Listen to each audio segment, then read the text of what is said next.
My friends had a baby, right? And a lot of my friends are having babies either this year or some of them already had them last year. Basically, since the pandemic, I guess my friends have had a lot of time together.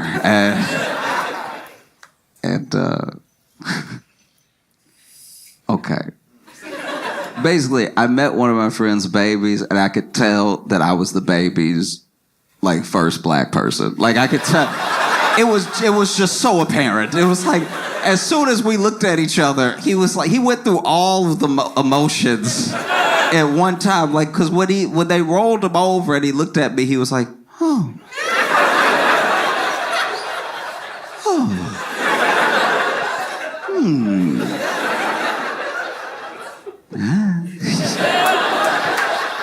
You know? And it was an odd feeling. I didn't even bring it up. I could just tell. You know what I mean? Like, I could feel it. And look, I'm not even saying it's the baby's fault. The baby got a white family. Hadn't got around to exploring the world yet, you know? I was the baby's first black person, and it made me think about, I don't know if I fully remember the real first time, but I kind of remember what I at least think was me meeting my first white person. It's very important that the day before this happened, I was at like a family picnic, right? I was at this family picnic and extended family had come. So I'm seeing cousins I don't normally see, and like all of the older people are there and everything. And so some of the kids are playing, some of them running around, right? There was one kid that was running around, knocking a bunch of stuff over, one of my older cousins, right? And he had to be like maybe 8 or 9 or something, but he's running around, and his parents were telling him, hey, slow down or stop or be still real quick. We're about to eat, all that stuff. And then he's still running around, knocking drinks over every once in a while. And finally, my great aunt, his grandma, as he was passing, she did that grandma move where she just snatched him real quick, right? Like, even his parents couldn't catch up. His parents were running like, come on now. She was like, pow, like it was incredible. She snatched the little arm and stopped him right there. And then she looked at him and he looked at her. And then she said through her teeth, so you know she meant it, right? She was like, if you don't be still, I'm going to slap the black off you.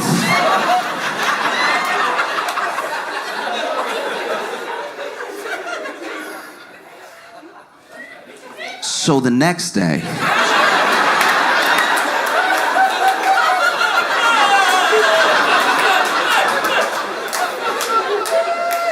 when I met this kid,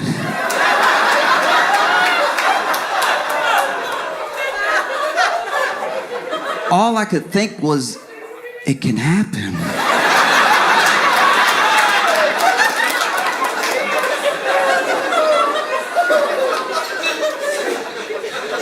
Ooh, I gotta be extra nice to him.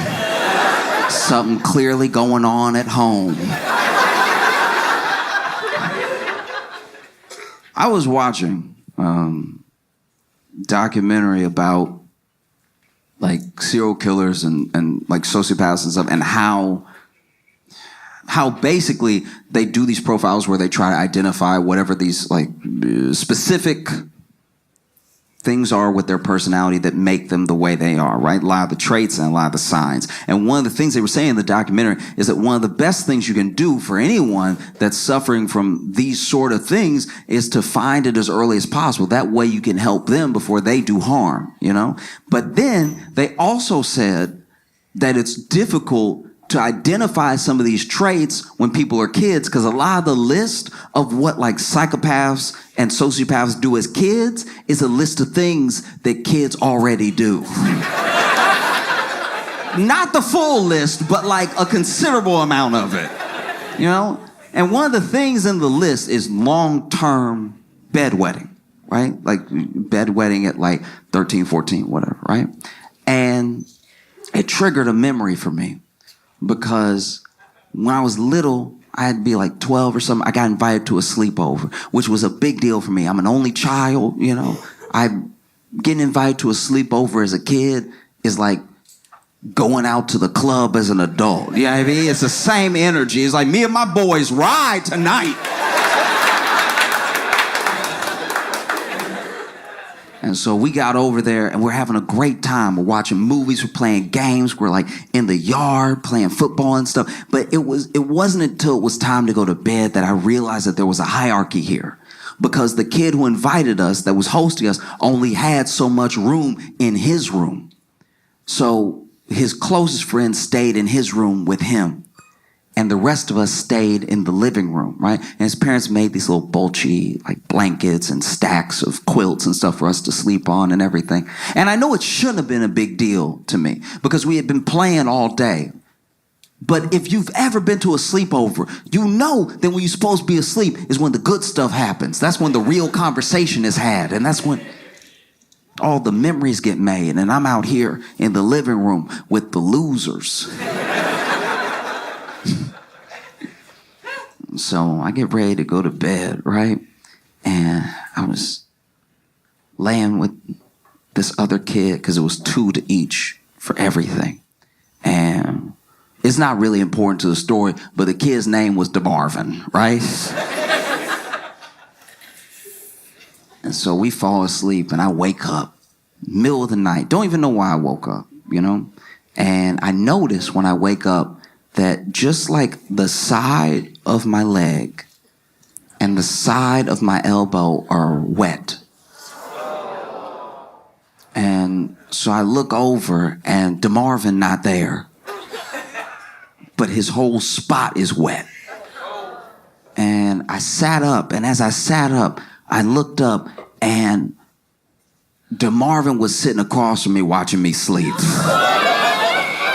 That's strike 1, all right? Any child who watches you sleep, that should be on the list right there. And not only is he watching me sleep, he got his legs crossed. That's strike 2. How you gonna sit there and cross your legs and watch somebody sleep like a villain? He's watching me sleep, has his legs crossed, and when I sit up, you ever so scared you assume you're not awake? It was so freaky to just see him there already staring at me. I was like, I'm tripping. I need to go back to bed.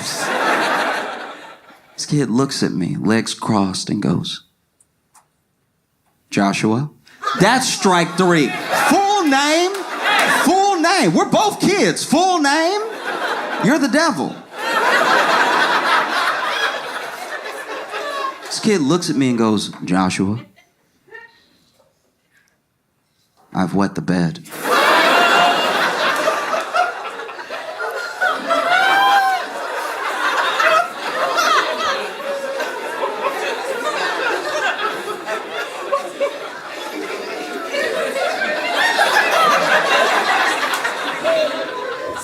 But I'm gonna tell everyone it was you. I'm not gonna lie, I was like, what? How does that even make sense? Like, I'm the side of my leg is wet. Your whole spot was wet. People saw you sleep here. What are you talking about? You gonna tell everybody that I wet the bed? And then he goes from this like crazy intense stare to his face softening, and he's like, do you ever change your clothes? And as soon as he says it, I get it. As soon as that kid says that, I fully understand. Because that's gotta be terrifying. You know, you're at a sleepover, maybe you don't get invited to many, and you wet the bed? You're around a bunch of 12-year-old boys and you wet the bed. You'll never live it down. Wetting the bed at a sleepover at 12 is like wetting the bed when you go out clubbing with your boys. It's like, you killing the whole vibe right now. I knew we shouldn't have invited Jerry. He wetting the bed. Can't handle his liquor at all. So as soon as he said it, I got it. I really did. I understood. I was like, dang, that's tough, right? I don't know what I would do. I wet the bed. I'm trying to make friends with other kids. I'm a living room kid as well, so I'm already a loser.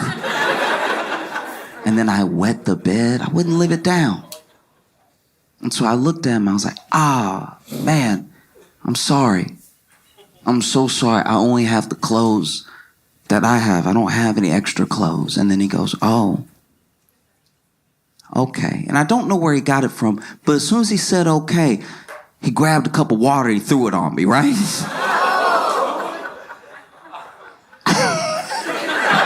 And as soon as he threw the water on my crotch, I was like, ow, ow, what's wrong with you? And the first kid woke up and DeMarvin was like, Josh wet the bed.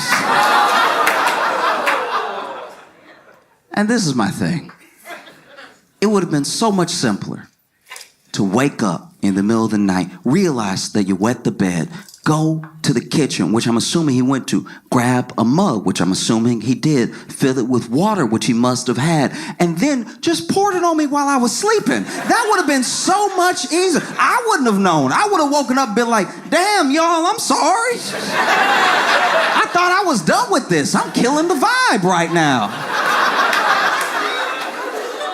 It's so much more insane to wake up, realize you wet the bed, sit across from me, wait for me to wake up, staring at me the whole time, crossing your legs, saying my full name, telling me your plan, and then throwing water on me. I don't know where DeMarvin is now. I'm assuming that he's alive and well. But I do know for a fact that someone, somewhere, is dead.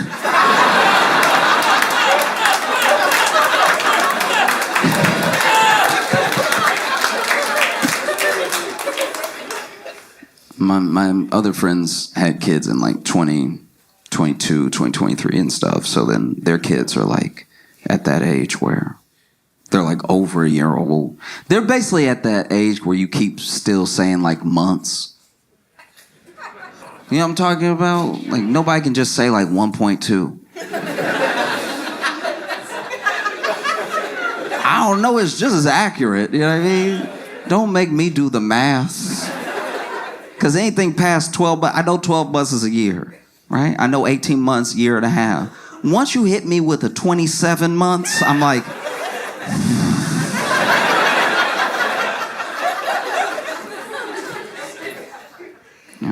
And so their baby is 16 months. 1.6. And they have a beautiful little boy, right? But it's funny, I didn't even think about this until I was hanging out at their house, you know. When it comes to our nature as people, right?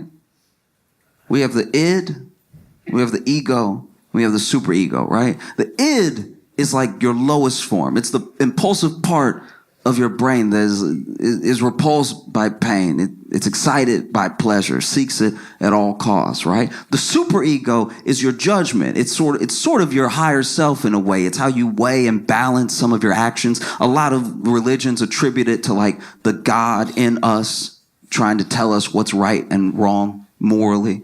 And the ego is what mediates between the id and the superego. So then you'll have an id moment. Superego will judge it. Ego will process it, right? Id is like, I would very much like to sleep with this person. Superego is like, don't do that. That's your friend's wife.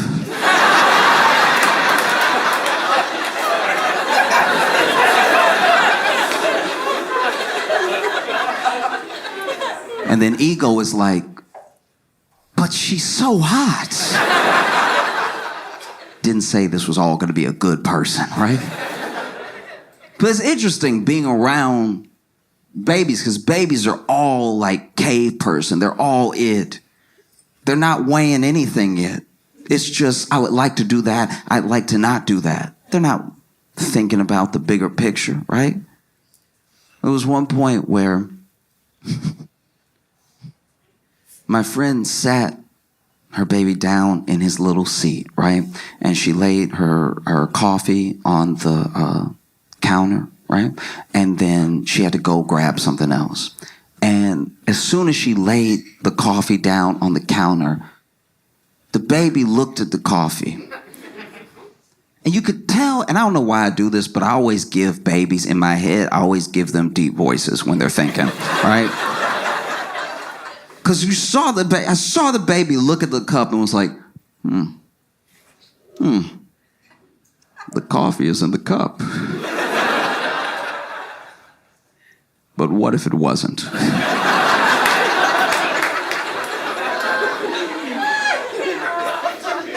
And so then this baby went to knock the cup over, right? Knock the cup over and just go ahead and watch the whole spill. And I don't know how, but babies are fast and slow at the same time, right? Because so she sat the baby down, walked away. The baby looked at the cup and looked at me. I looked at the cup and looked at the baby. And I swear, as soon as I started moving to stop the baby was like, oh! As soon as we locked eyes, it became an emergency. I gotta get this cup over. I had full legs. I was running at this baby. I was running at the baby to stop him from knocking off the coffee so hard that I was scared I wouldn't stop. I was scared I was gonna take out the coffee and the baby, right? But I'm trying to make my way across the room and the baby just, oh! And right as he slapped the cup of coffee over, I got to him and I pulled him up and away from the coffee, and he was just looking at me. Like, looking me in my eyes, you know? And he didn't say anything, but you could tell he was thinking, I win.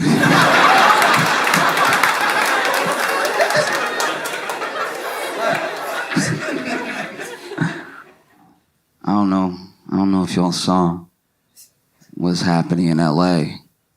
But the Archdiocese in LA just settled for $750 million with the lawsuits of everyone who had claimed abuse while they were patrons of the church.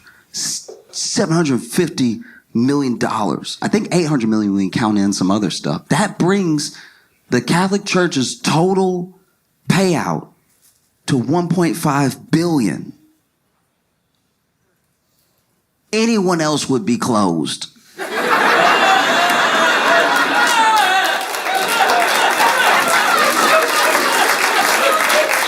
That's so much money. $1.5 billion that you had. You had $1 billion to pay out with. That's crazy, you know? There's no other company I could really think of that could do that much harm and be able to afford the payout. You know? You'd have to be like a gun manufacturer or something.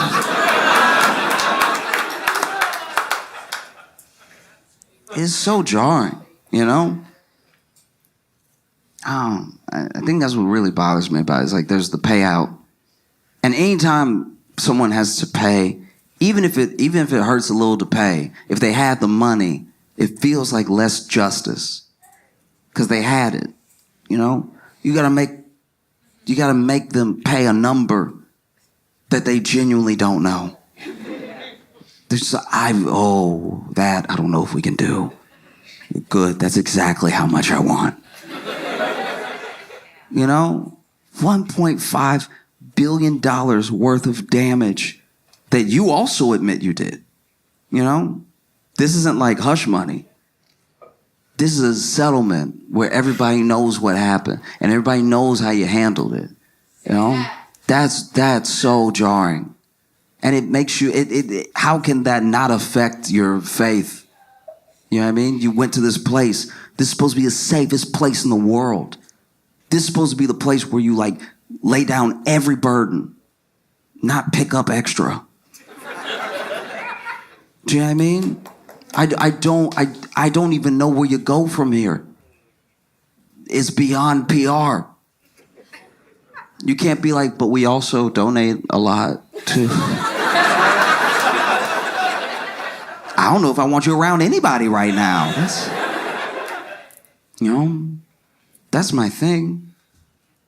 I don't even just care about the money. I'm glad that they had to pay, and I'm glad that, you know, survivors are getting something for all those years of trauma, all those years of therapy, all those years of like trying to navigate the world, and people looking at you like it must be you. If you're dealing with something all day, it does not escape your mind, and you can't even hold down a job because the way that people are around you affects everything that you do. I'm glad that they have something something in return from that, you know, because you can't undo what's been done, right? But like, who's in jail? Is anybody in jail? We always forget that jail would be better. Do you know what I mean? I'm sure that that's what they want, but it takes so long to get justice. Half of the monsters are like dead, and then the other half are like still alive. But then there's like statute of limitations, which I don't know. I don't fully understand statute of limitations, because I understand that it's constitutional to have a fair and speedy trial, right? But we don't seem to do that either. You know what I mean? Like, if Young Thug's trial can last 75 years, why can't you be like, you too? Get over here. I know it was a long time ago. Doesn't change the fact that you did it. You know? That's what's so painful about it too. You know? Because then it affects you whether you know it or not. Whether you're, you know, like Christian, Catholic, whatever. You try to tell somebody about Jesus and they're like, oh, I've heard. Do you know what I mean? It's a burden that we all carry. It's a weight that like is inescapable. And it happened to, in a way, it happened to all of us. Obviously not in direct enough of a way that I'm like claiming some victimhood or anything, but it also, you yourself might trust this person that you find out is a monster, which then makes you question everything this person said to you. Maybe they didn't do anything to you, but they did something so horrific to someone else that you're like, how can that person that did those things be right about what happens when you die? Like, I know the two seem like they don't have anything to do with each other, but they are so directly related, because this person is basically telling you the keys to a good life, the keys to being a good person, and the keys to salvation. And then you realize that they were dangling those keys over someone else to keep their silence, right? That's too heavy, you know? I don't even know where you would go from here. Because nothing that is said by anyone in the church seems to fill the void that the church has created, both between people and themselves and between the people who had harm done to them and the way to redemption. It's just so far, you know? And the people writing now, the people who write for the church, the people who are the spokespeople, the people that we see, they don't have it like that, really. Like they're like, when they say their words, it doesn't hit like the Bible hit. There's no thous that can bridge the gap that's been created, right? There's no ye's that make me feel better. You know? Because I don't know. What is the truth taught by a liar? Do you know what I mean? Even if you really believe, you believe it from the bottom of your heart, this guy, this Weinstein is going to be the guy who spreads the word? That seems short-sighted. And then how they handled it too, because they handled it like the mob would handle it. You know? They didn't look at those people, those patrons, those souls that they have a responsibility to, that they took up the responsibility to. No, I personally don't know anyone who was made to go to seminary. Everybody there is a volunteer, you know? And so you'd find out. Sometimes it was the priests themselves telling their superior, I got a problem, right? And the superior was like, we'll get you out of town. That was the move for a long time. It's why so much damage was done, you know? If your toilet is broken, you get it out the house. You don't move it to another family's house to ruin their life. Do you see what I mean? You know what I mean? And it's just, I don't know. I know I kind of like land on this thing a lot. And so I'm doing the point a disservice, you know? Because a part of me hopes against hope that I don't care how it happens. I want everything that those priests were teaching to be real, right? I want it to be the truth. So that way we all know in our hearts that there's a hell.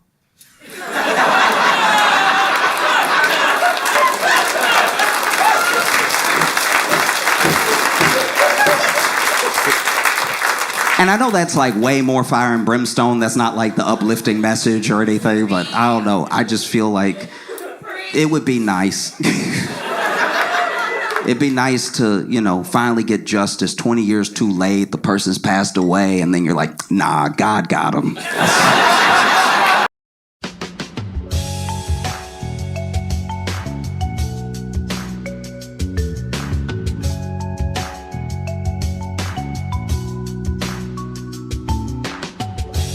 Welcome to the Josh Jonhson Show. I'm Josh Jonhson, joined by my co-host, fellow stand-up comedian Logan Nielsen. Logan, how you doing, buddy?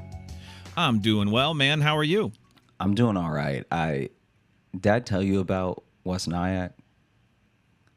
West Nyack? Yeah, West Nyack. Oh, yeah, that was some shows you had recently, right? Yeah. Okay. No, we haven't talked about that. Honestly, though, you said Nyack, and there's a community college in town here called Nyack. I'm like, did you do a show at Nyack and you didn't have me? No, that would be wild if I came to you. To where I live. That's the one time you didn't even let me know. I'm sorry, man. I got to be in and out. My bad. That would be crazy. No, I was doing a club that's in West Nyack, and yeah. Okay, so it's in the mall, right? Okay, and I had a day at this mall, so like the show was fun. The show went well and everything. Yeah, but I don't know what I was thinking as far as when I should get in. So in my head, I'm like, let me go ahead and get in hella early so I don't have to worry about traffic. I don't have to worry about cutting it close, like people waiting on me or anything. So then I picked a bus that was just far too early. Like even though West Nyack is like technically, it's technically upstate-ish New York. Okay, it's still in New York? It's still in New York, and it's only like an hour from the city. Okay. So hour and a half from the city. Gotcha. But for whatever reason, I'm thinking like Albany in my head. Like no one, I didn't look at a map. No one told me to be this early. But I'm so early. I'm like maybe 4 hours early for the show when I get there, right? Oh, geez. And so now I'm just walking around the mall because, it's much bigger than I thought. I thought the thing was one floor. And then I got to the balcony and looked down and just, it was forever. Like, it was like 4 floors of mall. And so they had go-karts again, right? There we go. And as I'm walking up, because in my head, I'm like, what should I do first? Because I had my backpack with me as well, because I decided to just spend the night at the hotel they provided rather than try to figure out how to get home that late at night after the show. Yeah, and that'd so be a whole thing. I went ahead. I'm just walking through the mall, taking stock of like what shops they have, what food, what entertainment, like just getting a full briefing. Because for whatever reason, I didn't look any of this up ahead of time. I genuinely was like, this is all Googleable, and I was just like, nah, I'll see it when I get there. I like that he's being like, for some reason, this is also a very Josh thing to do. But like, maybe I just wanted to be surprised. I have no idea. So then I want to give myself a little treat. Yeah, I just want to be surprised. I haven't been in a mall in so long. The last mall I was at was the one with that security guard, that whole thing that we talked about episodes ago.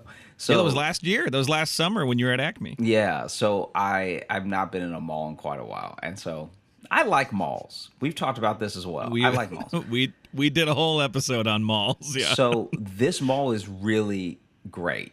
It really is. It's really like chock full of stuff to do on top of lots of shops, Yeah. So it's not just shopping and then I guess we'll eat at the food court and then just sit and be sick and leave. Can you move your mic a little closer to your mouth? Yeah.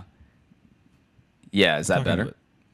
Yeah, a little bit. It just, you sound so like distant though. Still. I Oh, don't know what's really? happening. Okay. Oh, there we go. There, that sounds better. Okay. I don't know what's going on. Maybe your gain's really turned down or something. Maybe I twisted it wrong. And so. Oh, you know what? I wonder if the mic is facing. Oh, you're right. You're right. 1 second. Yeah. That's way better. Okay. So this is good now. Yeah, there we go. Now. Okay. I really should have just. Should I you're good. restart the whole episode or? No. That's Okay. fine. We'll leave it in. Anyway. You can still hear it. So then I'm walking around the mall and I'm taking stock of what's on each floor. So that way I can just, by the time I get to the first floor, really plan out the perfect mall day, you know? Because this mall has an AMC. It's got go-kart racing. It's got axe throwing. It's got a little like obstacle course in it. It's got VR, all this stuff. And so, I mean, honestly, this sounds like your mall, man. This actually sounds like a perfect mall for you to be in for 4 hours. we should actually go back because it's like you would be surprised how fun it is in there. It's just I had a day anyway. Okay, next time I'm in New York, we'll take a trip upstate. The only thing that made the experience horrible was that I was alone because then you needed another person to do so many things. Right. Anyway, Joshy the mall rat. I get over to the go-karts, and as I'm walking up, and it says go-karts up to 50 miles per hour. Speeds up to, yeah, so they're like inside? Inside. Okay. Holy shit. I'm walking up, and let me see if I can find it. I'll send this to you right now. I didn't get a good enough one, but I took a picture. I felt bad taking a picture because I wasn't sure if this person was let me see. So I'm walking up.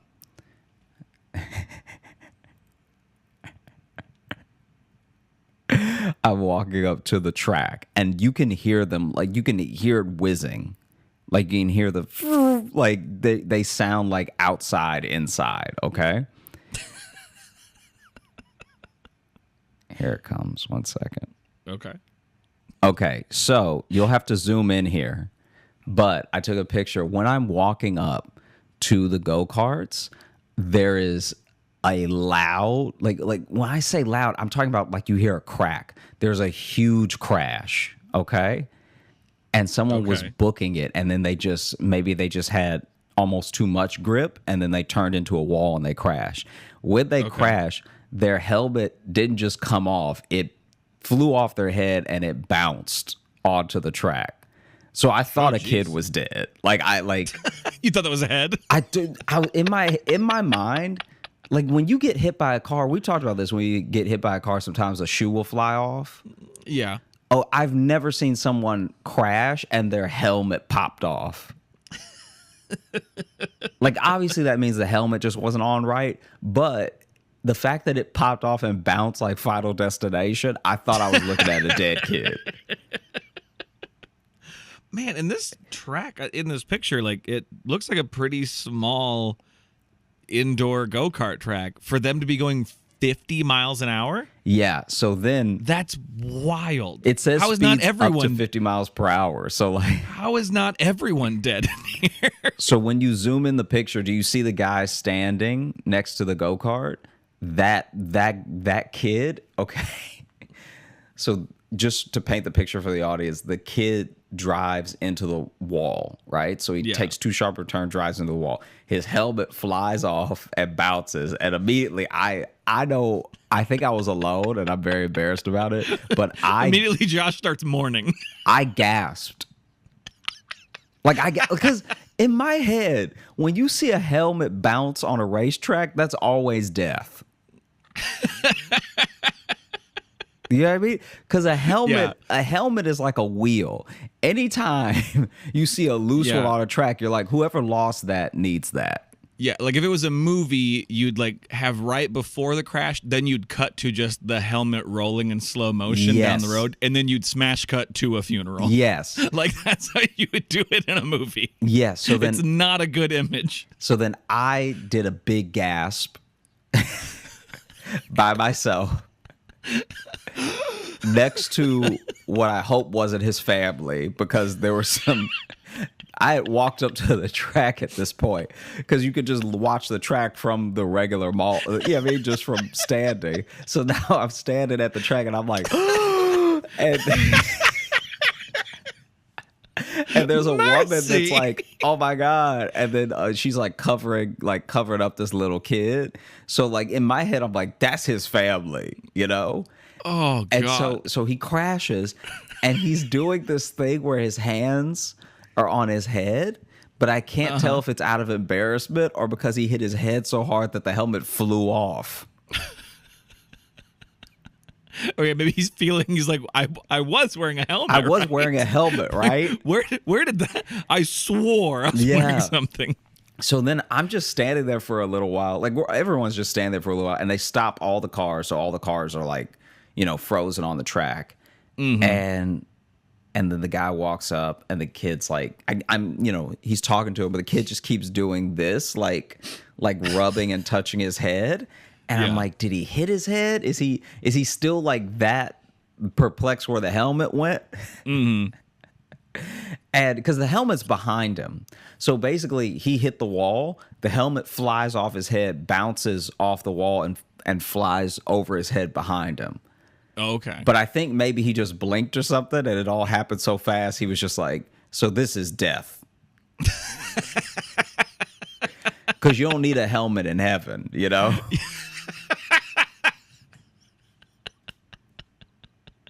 Well, I think I just found a bumper sticker we need to make. You don't need a helmet in heaven. And it's just an angel with a brain injury. Like, yeah, with that, and then sorry about your Brain King shirt. We're really leaning into head injury with our merch ideas. And so finally, this kid, the guy's still talking to him, and I don't know if he asked him to get up or if the kid just wants to get up, but he gets up and he hops out of the car, and like an F1 race, people were like clapping. Like my man was brave. Like, you know what I mean? Like he did it. Okay. Yeah. And he did look like a teenager, so I'm sure he was just embarrassed. Yeah. Because he didn't look hurt at all. That's the clap of like, oh, he is alive. Okay, yeah, good. Okay. Yeah. And so after I saw the when crash, a football player gets up and he's like, oh, he can walk. Okay. Oh, yeah. He can walk. He does have the CTE, by the way. Yeah. The fact absolutely. that he was on the ground that long means he's hurt. But he can walk. He can walk, though. We have to feel less bad about this now. We don't have to worry about it right now. Yeah. If he couldn't walk, we're all worried right now. Yeah. So basically, he gets up. He starts, walking to the gate, to like the holding area for people to watch. And in my head, I'm like, it almost feels like an omen. It's while I'm walking up, there's a crash. Yeah. Like, I don't know if there's crashes all the time, but as soon as I saw that kid get out of the cart and walk away, I was like, I think I'm good. I think I'm not that good of a driver anyway. Like, I was really excited to do it as well. I was like fully hyped to do it. Right. Anyway. So I gotta do a show later. I can't have a brain injury. Yeah. So then I'm walking around like, okay, so go-karts is off the list. I'm a little hungry.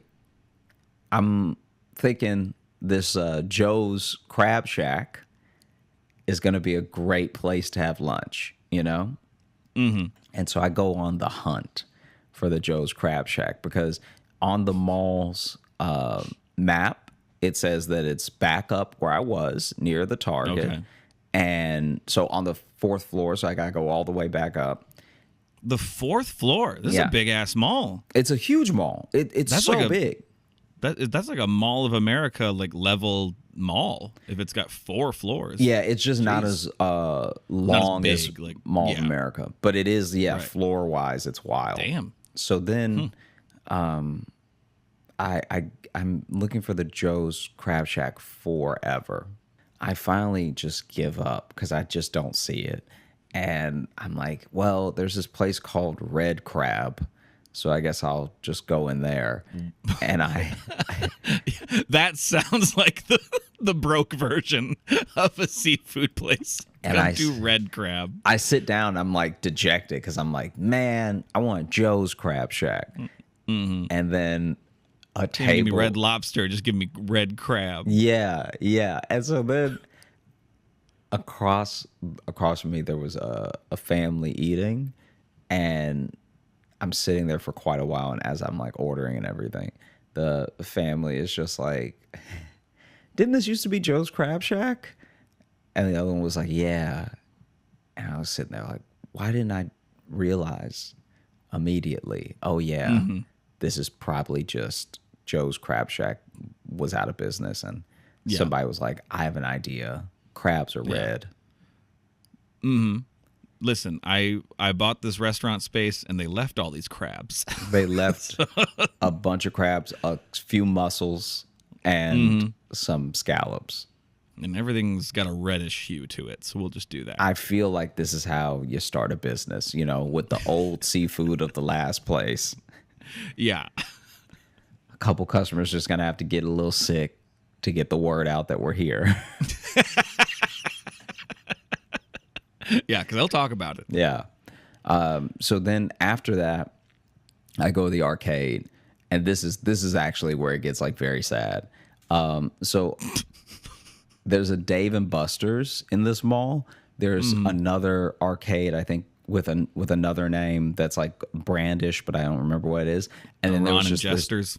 Something like it was like it. Honestly, I couldn't tell you because I just kept passing it because I didn't want to go in that one. For some reason, I was just like, I don't think they have good games in there.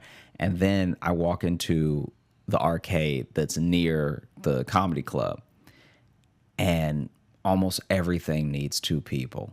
Like I even did the basketball one. By myself. Just a sad montage of Josh So- at 2-player arcade machines. This is what ends up happening though. I'm like, I'm essentially like trying to do everything that I can that's solo, but I'm also the only one in the arcade, and there's only one guy working the arcade. So he's just watching me go from game to game playing by myself.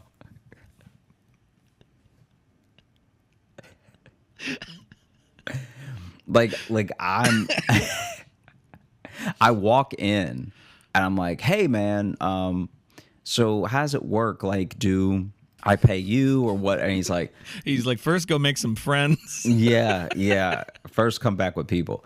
So then I'm like, "Hey, how's it work? Do I pay you or what?" And he's like, "You can if you want, but there's a machine over there that just, it's a card that you load and stuff." And he starts explaining to me. So it works just like Dave and Buster's.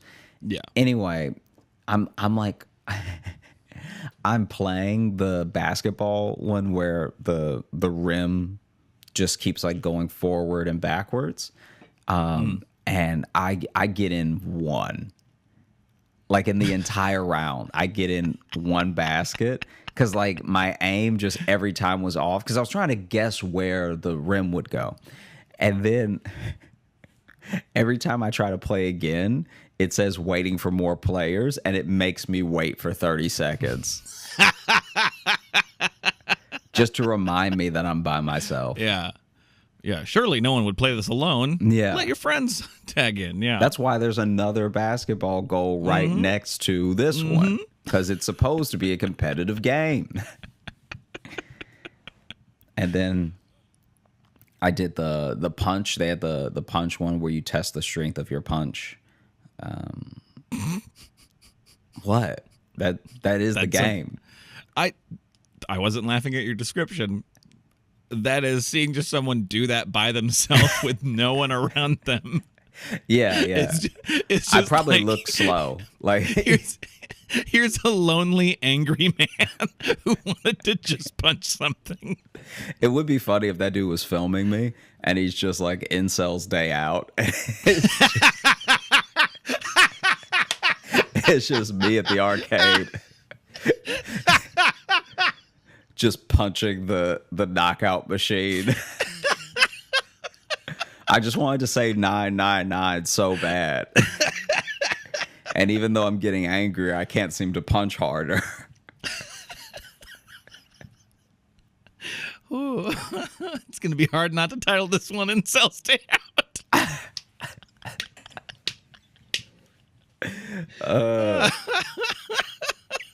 And so My friends didn't show up. I'm like cranking it too. First of all, I play it. Admittedly, I play it too many times. Like I play it like I have a problem. This is my only outlet. Swipe. Oh! Yeah, like you just came from a court hearing. Gotta go work this out right now. Yeah, I'm furious that I won custody. Yeah.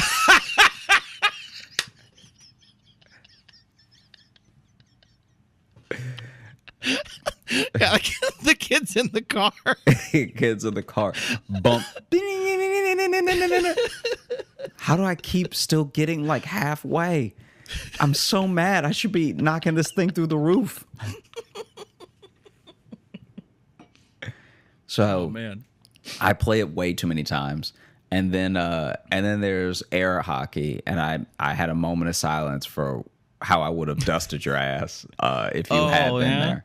And Yeah, I mean, when you're by yourself, you can really have fantasies like that because you wouldn't have to face reality. kid, let me tell you, all right? I would have sunned you, okay? I would have beat you so bad that I would have had to buy you the baseball cap with the fan on top. All right? You would have played that punch machine way more times to work out the frustration from getting your ass ruined. No. Yourself, sir, Logan, the individual in front of me, Yep. you, yes, you Me, sure. would Me, have the guy been who's really good at air hockey. screaming with how much you would have been losing. Well, I always scream when I'm victorious. Like, put my Losing. hands up. Losing. I'm not familiar with that term because it doesn't happen when I'm around you. That's very cute, but we both know that you would have been destroyed. Anyway. Okay. I'm just saying you were lucky you were by yourself. Anyway. I know you were I know you're sounding sad, but you were very lucky to be alone in this situation. Otherwise, I would have ruined your day. Continue. You would have ruined nothing. My day would have been made from seeing the tears stream through your beard onto the wispy air of that table, watching your tears float like an air hockey puck. So then I must have been there for like an hour because people finally start showing up, and it just makes it worse. Like, because before I just had to worry about the guy manning the place watching me, being like, "Wow, he's really by himself." And if you think it's sad to be by He's yourself, not happy about it in an arcade, like the whole of an arcade just to yourself seems like a dream until you realize how many games need another person. So then the only thing, especially like a mall arcade, because it's not like old cabinets. It's like it's those social games. It's not just like, oh, there's a Galaga. It's not that. It's not like a throwback barcade kind of thing. Exactly. And so basically the only thing sadder than being at the arcade by yourself is reloading the card to play more games by yourself. Where you have to reload the card. I gotta put more money on this card so I can punch this thing more. I'm telling you, I had to reload the card 3 times because I kept running out of credits. And it feels crazy initially to be like, oh yeah, let me put $50 on this card. Because in your mind, you're like by yourself. You're like, why would I ever spend that much money? Whatever. But then you spend 10, and then you're like, you run out, but it's only been 10 minutes. So then you get another 10. How much money did you spend it? Did you put 50 on first and then had to reload after that? No, I kept putting too little. Oh, okay. Because the way you said it, I got worried for a second that you spent like $150. No. At this arcade by yourself. No. I spent at first I got $10 because I also didn't know how much everything would cost. So Yeah. I'm like, I might only play a couple games. Let me not put so much on this card that I have stuff left over. Right. So then, I did 10 and then I did 20. And then I maybe did another 10 or 20. I can't remember. But either way, once people start to show up, it gets so much worse. Because now people are like straight up on dates. And so now, I'm like trying to play. I'm trying to play games next to people who are like actively on a date. And they're also like teenagers too. So they're not even if like, it's a date, they're kids. They're not even like other adults, you know? And so it's just me trying to hit clowns with a ball. And then he's doing the ring toss, and she's like, "Yeah, you can do it." And then anytime I even accidentally make eye contact with them, they both look down. Like I'm like actively trying to get away from them as quick as possible, but my game is still going, and I've already swiped the card, so I'm like, "Oh, jeez."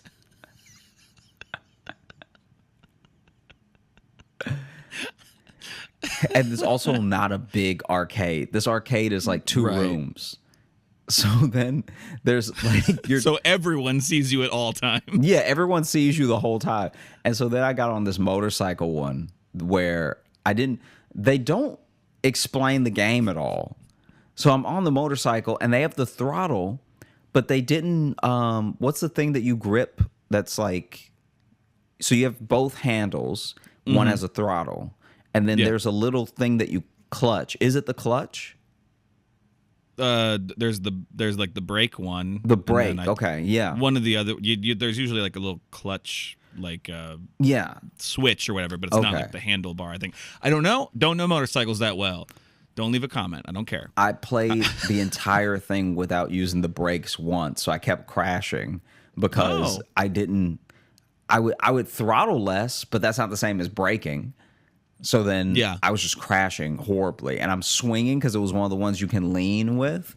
And so I'm like swinging and crashing into stuff, and I'm getting really frustrated. And then there's just like a group of kids behind me because they're waiting to play it together.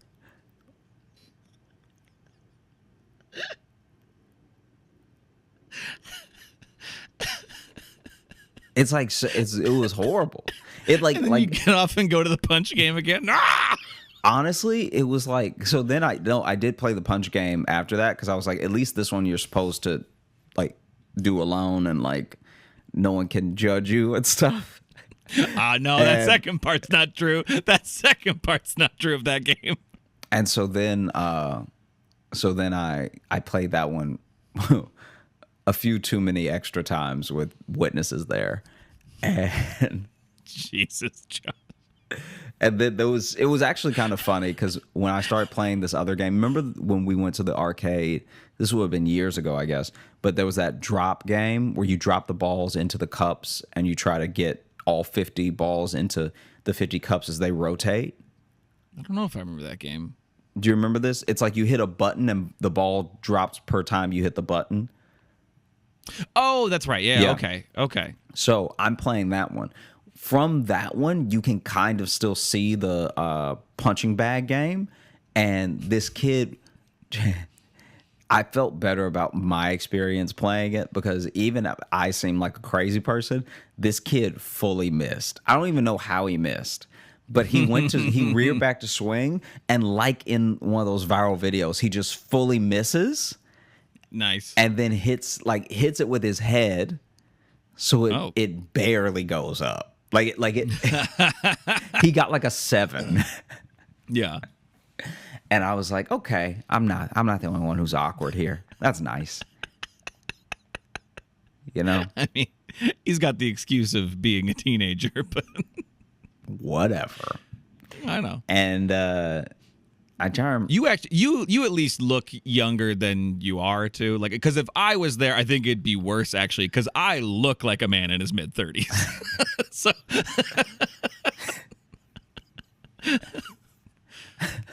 Well, it helped that me clearly trying to bond with my adopted son that you somehow lost. Because if you're in there by yourself, I will say it helped that I had a lollipop. Well, I meant me with you. Oh is what I meant. yeah. It helped that I had a lollipop in my mouth the entire time. You had one of those big ass lollies. Nah, just a Tootsie Pop. Did you really? Yeah. I love you. But I will say, being there by myself was the first time where I was like, yeah, maybe I should start drinking. Because, it's like there's a difference between being in a bar it's a different type of sad to be at a bar at 3 p.m. on a Thursday drinking, like just day drinking. But there's like on a Thursday as well. I know that there's ESPN, but there's no sport on. Does that make sense what I'm saying? So even if you're watching the game having a beer, you're watching a game where the outcome was already determined. Like, baseball games will be on Thursdays and stuff too. Oh, Thursdays during the day? Yeah, baseball is kind of fucking all over. Oh, okay. I didn't know that. Yeah. I just imagine when I was passing the sports bar, I was just like, I've already seen this fight like 3 times. These are just highlights. Like, if I was drinking and watching this fight right now, I'd be like, maybe he'll win the third one. There is also a difference between like just going to because I've done that when I'm on the road where it's like, well, I'll just go sit in this bar and like have a beer and just nurse it. There's a difference between just like sitting down to just have something to do and then drinking. Because if you're sitting there getting drunk at a mall on a Thursday afternoon, that's supremely sad. It makes sense to just sit down and have a drink. I'm saying, how can you not when you have hours to kill? I think you'd do it by accident. I think you would sit down and be like, all right, I'll just have a drink at this bar, the sports bar, I'll have like a beer. And then you get done with your beer and you realize there's still 3.5 hours until your show. Right, yeah. You might have one more and then now you're like, let me eat. And then you eat, but now you're like, I might as well have one more because I still have 3 hours to kill. Right.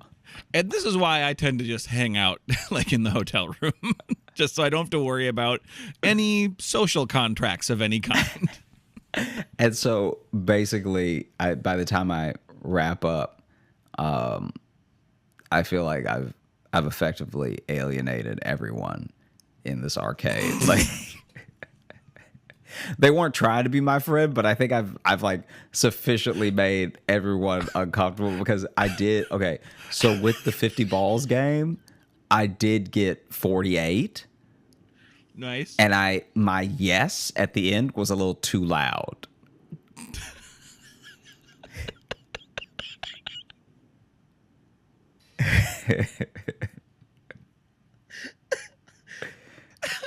Before you were just kind of alone, and now you're like, yeah, you're pumped now. I'm not pumped about being alone. I'm pumped that I got 48 out of the 50. No, I know why you're pumped, but yeah. You're sending a lot of messages to these people. Yeah. So then I head out. I take my tickets. I get a couple prizes, and I peace out. What prizes did you get? It's mostly stuff for Sally. What? I told the guy I had a girlfriend. I'll tell you right now, he did not believe that at all. So I got her. Oh, sure. Give this to your girlfriend next time she's down from Canada. I got her a jumping frog for her desk. So it's the one where you pop the back and it hops up. And then I got her a little parachute army man because she hadn't seen one of those before. And she went on and tousled your hair. And then thank you, Joshy. I got us a domino set so that we can play dominoes sometimes when we stay in. And I got a fake mustache for her, me, and Chance.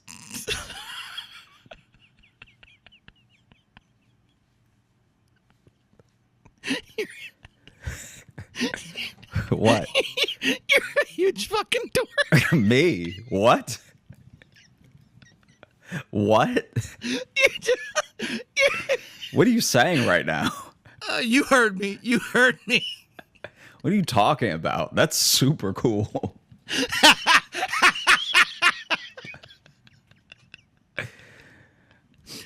Oh boy. What? Don't shake your head like this whole story hasn't been about you looking crazy. The fake mustaches is dope.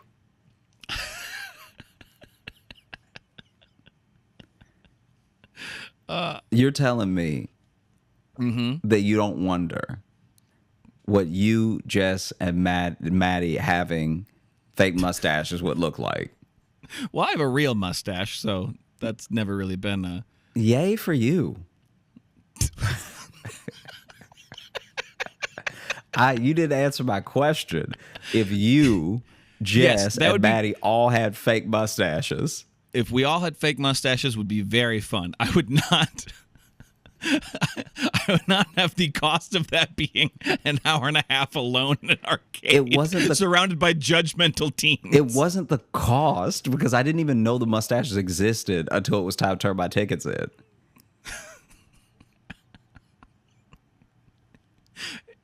The thing is, you're proving my point by how defensive you're being about your fake mustaches. I'm not being defensive. I'm surprised that this is the thing that's like breaking you.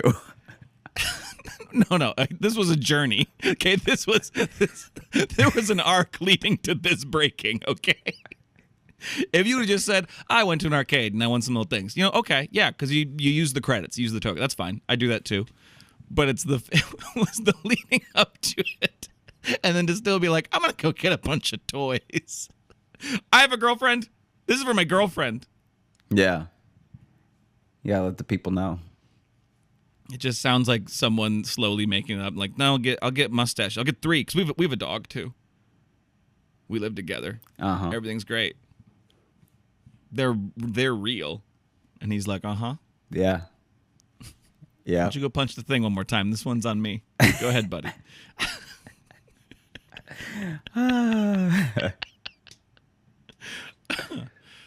How'd the shows go though? It was good. It was good. Good. It was a fun time. I feel like there was one other thing that happened at the mall before, because even then, even after the arcade, I still had like 2 hours before the show. Jesus Christ! I was like, this has got to be what purgatory is like. Just killing time at a half-dead mall on a Thursday. Wow. Yeah. You wait for your show. That's social purgatory is what that is. Yeah. Because you're technically out around people, but you're not around people. Yeah, that part was rough. Yeah, that's where I ate. I played games. Oh man, it did suck. After I ate, I went back to this place that was called like Aim Point or something, and it looked like an airsoft shooting range. And it looked dope. But when I first passed it, the guy was just by himself, and I was like, let me see what else is in the mall before because I had my backpack with me. I was like, before I put my bag down and get settled somewhere, let me see if there's anything else I want to do. And then I walked to the go-karts, and then I got something to eat. And by the time I was done eating, the airsoft place was closed. So that was one big regret. Like whenever I go back to that mall, it'll be with a person and play airsoft.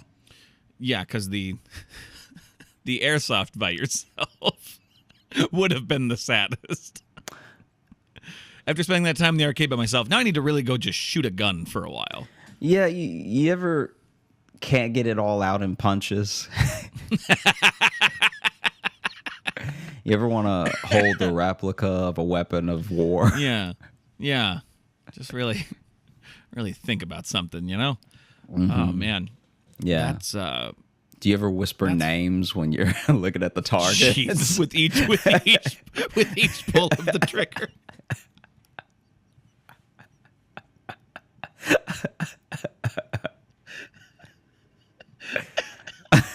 Yeah. These situations are handled up here now. Yeah. Just recocking it. Steven.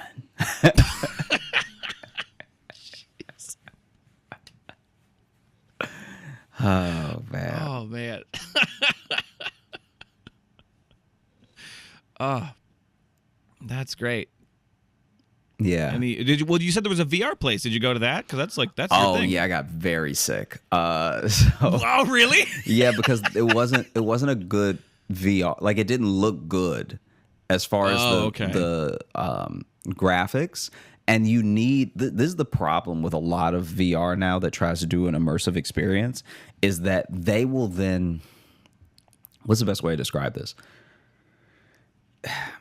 They will be so focused on making the backdrop look good that sometimes the depth of the things that are close to you versus far away just feels blurry, looks blurry. You know what I mean? Like there's just a thing of like something's lost in translation here to where you end up with, I understand their design and their idea, but you end up with like PS1 level graphics and you can't do that in VR or you'll get sick. Yeah, like because you don't get the proper depth of field and yeah, stuff like that. Yeah. And so that is where I'm like, oh, this is not a fun time. Because remember when I was at the mall, I told you about when I was at the mall in Indianapolis and there was just that lady by herself that was like, I was the only person to do the VR that day. and you didn't know that you were seeing your future. Jeez. I was the only person to do the VR. I got sick at that VR because that one was just also horrible graphics. It was like that again. So what was the experience? Like, what was it? It was like a ship where you have good. So you can get seasick too. Yeah. So you have your blasters and it's like moving you as you try to shoot the targets and stuff. Okay. But I think also that's another one where I know this doesn't make any sense because the headset is like on you, but I'm pretty sure if another person was there to like give you some range of where things were, you also wouldn't get as like in my opinion as like woozy as I got. I guess what do you mean by that? If someone else is there, so they had this thing where people could sit next to each other. They had one that was like for two people. Oh, okay. So you're saying then you'd have like another person You'd have in the another experience to kind of ground you a little bit. Yeah, to maybe. ground you, like you hear their voice and stuff, so you're Right. not fully isolated in it. And also it looks like your arms would be touching or something. Like there'd just be one thing where it's like, okay, here's where I am.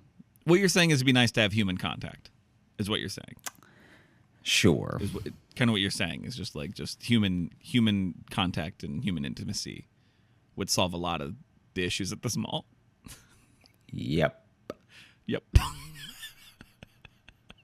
They also had a Jamba Juice.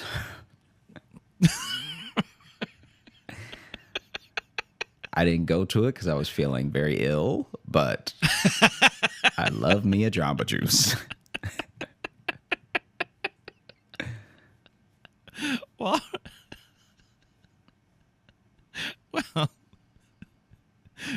isn't necessarily a stellar review of this mall, but And I'm gonna go back. Like I think that this mall, once again, this mall is dope. With if you have like your friends there with you, because if you have love in your life, it's a great mall. Jeez.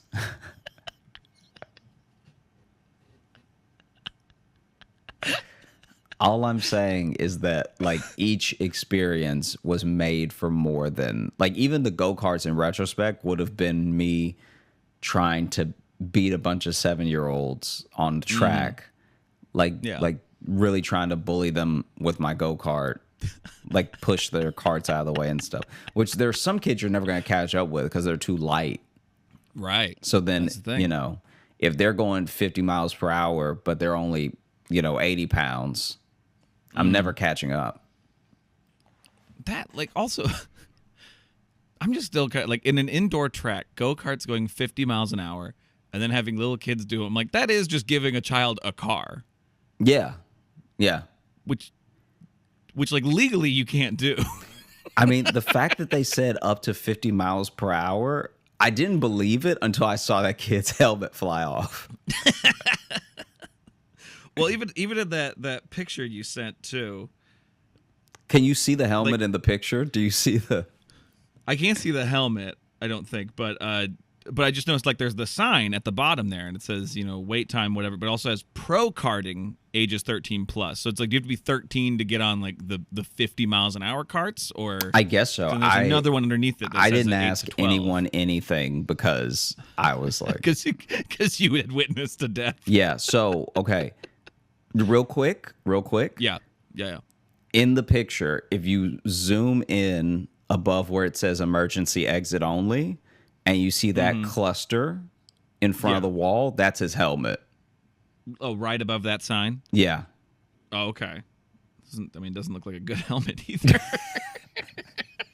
Yeah, it does look like something that would fly off your face, right? Yeah. Imagine a scared helmet. Imagine a helmet that's like, you know what? I'd rather not get hit today. And then it just leaves your head. Yeah, when the helmet would rather not have the impact. Yeah. Oh, man. Yeah. Well, that sounds fun. Sounds like you had a great time. Jesus. That was the saddest look off you've ever done. What? All right. Don't be that way. We got anything else, or do we want to do kind of a longer mailbag, or what are you thinking? Oh, okay. There was one other thing. Oh, okay. So I was going in all these shops, and I wasn't even looking at the names. Mm-hmm. Okay, this is. I just want to go over how I got into this mall because in case anyone ever needs this information. All right. So I took a bus from the city to across from the mall. So it's Lot J across from the Palisades Mall, right? Then.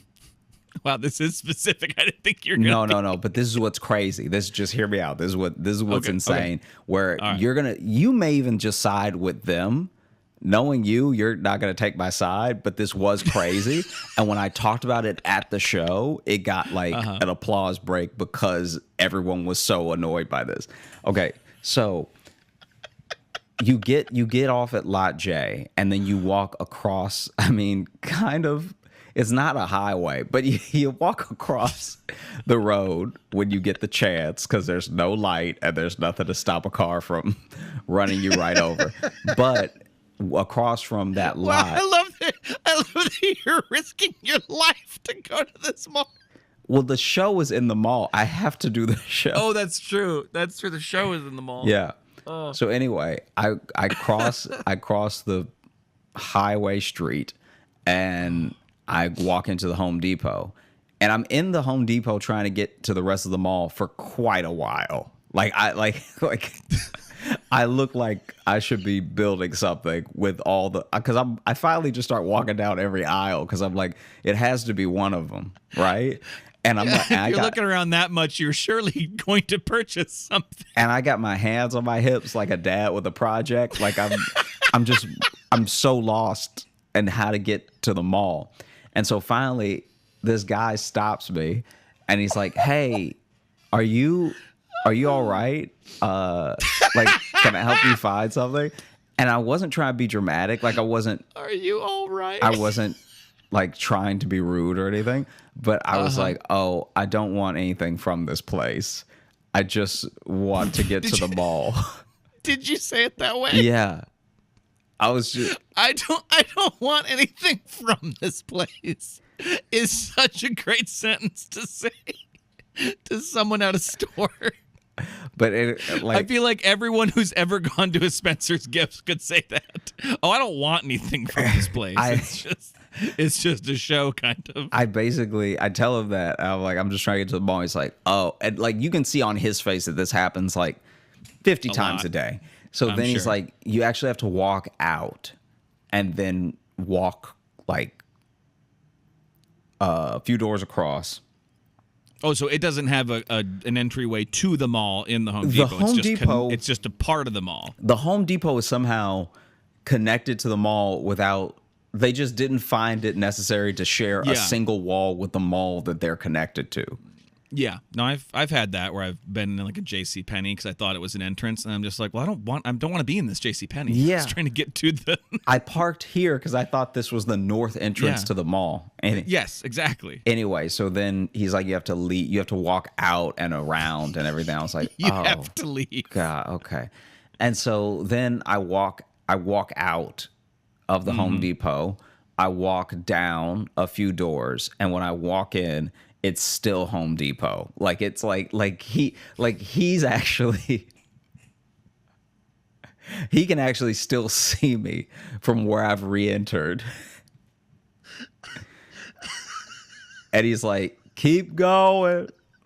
And I'm furious because I'm like, why? How is this my job? Just connect the Home Depot to the mall that it's connected to. And so then I walk out, and he didn't mention, which, whatever. He was already doing me a solid.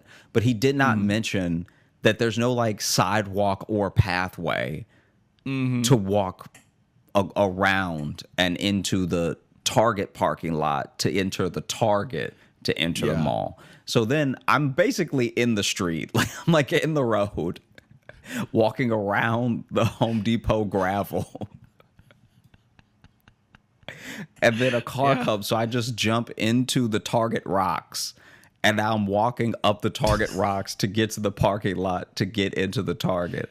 And this has never happened to me at Target. So, like, this is also not my fault in my mind. So, only Walmart that I know of has greeters, right? Sure. So, I walk into the Target and someone comes in at me way too hot. And they're like, hey, can I help you find anything? Like, I'm barely in the door. They're like, hey, can I help you find anything?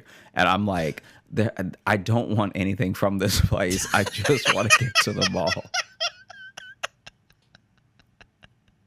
I don't want anything from this. And so then their face just drops because I guess they were real hyped to make some Target sales. Their face drops and they're like, oh, yeah, it's that. Like, just past electronics. And I was like, oh, thank you. Right. Wow, they dropped their customer service quick. Our energies completely and totally changed. So mine reversed and went like upbeat, like, oh, thank you, because I've been walking for quite a while to get to the mall, and theirs was just like, yeah, which, like, you don't get paid a commission at Target. I don't think. So then I'm walking, and so then I walk into the mall. I see the club. I see the Dave and Buster's. I mean, all the stuff. So fast forward to like after the VR, where I'm trying to get my bearings back on the ground floor.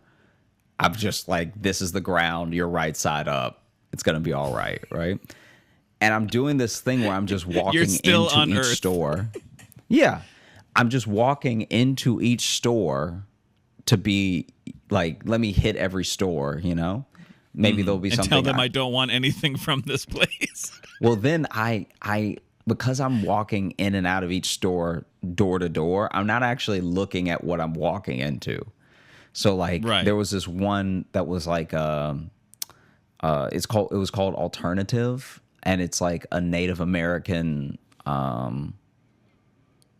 like clothing and like just like a heritage store, it seemed, right? So there was a lot of cool stuff in there, and there was a hoodie that I almost got because it zipped up across the chest instead of down, and I was like, this is how are more people not doing this? This is incredible. And then I walk out. It also has the word. I just caught there's a pun in there because it's alternative. Yeah, native, isn't there? Yeah. I think that's I know that's maybe goes without saying, but I kind of was like, oh, that's actually a pretty clever name for a store like that. That's actually kind of a perfect brand, right? And there's a store that's also in the mall that sells a lot of what they sell, like crystals and all the stuff like that. That I was like, that place. I feel like that place is copping this place's style. Like, if I buy anything, it's gonna be from here. You know what I mean? Right. And so anyway, I walk out of that store and walk into a Claire's. Now, I've never been in a Claire's before. So at first I was like, these are just enamel pins. Because you know how I bought that jean jacket? So I'm like, oh, wow, look at all these pins.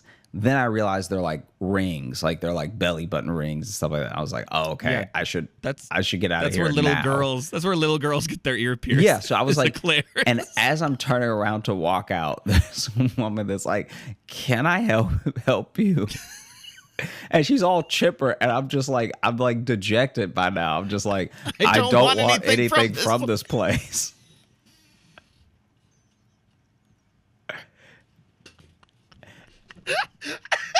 And then I just sat in a massage chair till it was time to go to the show.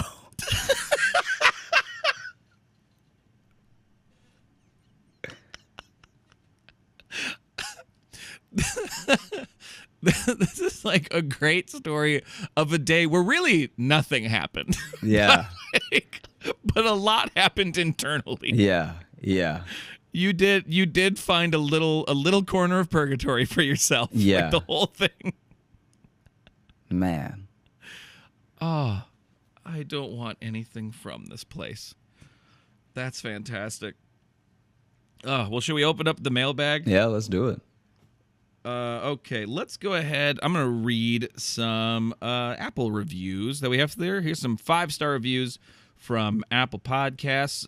This one here, this is from Half Pint A9, and this one has the title Roy's Job Fair.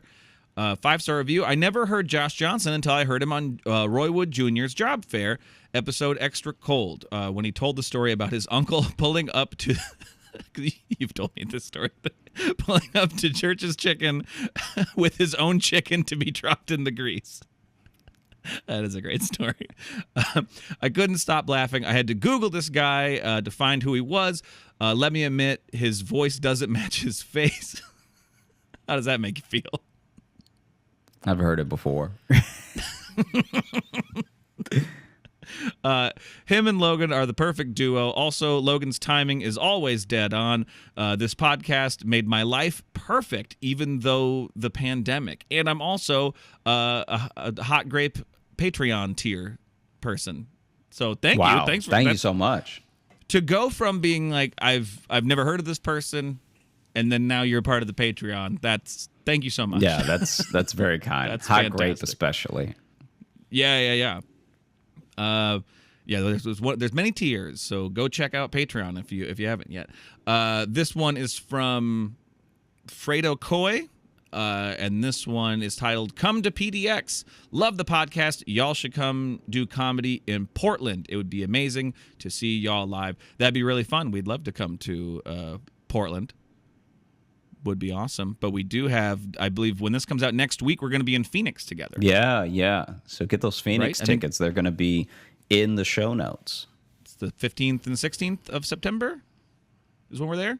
Yeah. Yeah? Okay. We seem pretty sure. So we'll be in Phoenix at some point. But Portland, we'll try to find time. I've never been to Portland. I'd love to go. Have you been to Portland? Yeah. You have. Probably several times, right? Mm-hmm. This one here is from Izzy Belly H. I love this title because it just says, understandably funny. I'm not quite sure what that means, but I like it. I see why other people. I get why some people tolerate it. Love the podcast. Reminds me of whenever I with my mother and her siblings and the crazy stuff they say. So I'm glad we remind you of some middle-aged women. Mm-hmm. Love how Josh is naturally the calm type of crazy. And Logan sounds like he is close to calling a psych ward every time, or is just like, we need to talk. Keep it up. Thank you for that one. And this one here, we got these are some couple new ones. This one is as great as almond pumpkin spice creamer, I think is what it says. 5-star review. This is from Reina Do Toxica. When Dulce mentioned Josh had another podcast, I immediately subscribed to this one from your show you do with Dulce. I'm starting. So these reviews are all about how other Daily Show people brought people to. This one has a theme. Oh yeah. I'm starting from the older episodes first, and I'm certain it's helping to cure my recent crippling anxiety. Thank you both for the much-needed escape from a new virus every 30 minutes. God, that's fucking right. And whatever disturbing law my state is enforcing. Oh, and by now, you might know this, Josh, but Califia Farms makes a perfect pumpkin spice almond milk. It's not a creamer, but hopefully that